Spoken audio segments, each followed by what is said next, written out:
C'est comme un coup de foot que t'as avec pour une femme ou inversement. C'est vraiment, tu te dis, ouais, c'est elle que je veux quoi. Maintenant, c'est pas une autre, c'est elle. Et bah là, c'est la même chose. Là, c'est cette course que je veux et pas une autre.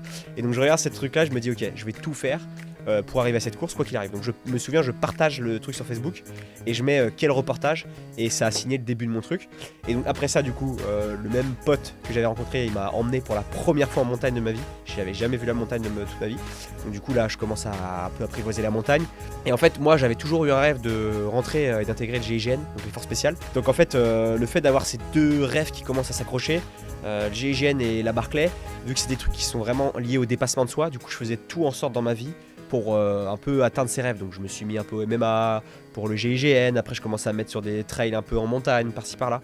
Et en fait, tout était fait pour que j'arrive à la Barclay. Sauf qu'en fait, arrivé en 2022, donc c'est quand même venu 4 ans après, quasiment, j'ai eu un peu un ultimatum dans ma vie où je me suis dit ok, si tu veux la Barclay, vraiment la vouloir, il va falloir que tu sacrifies ce qui te fait un peu ralentir dans ta progression, c'est-à-dire la muscu, parce que faire 80 kg plein de muscles et taper dans un truc, ça sert à rien en fait, pour la Barclay.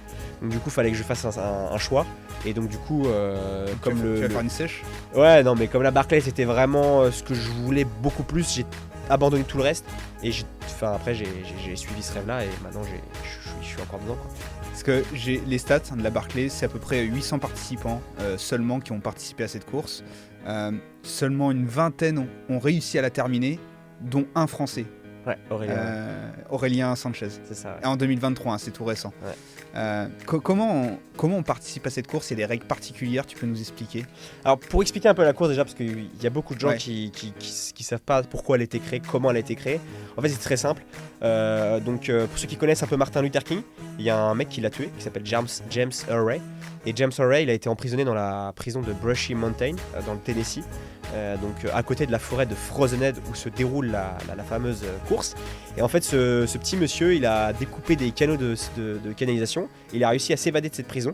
Et du coup c'était un peu l'événement phare dans le monde entier. Tout le monde voulait savoir où il s'était échappé, etc.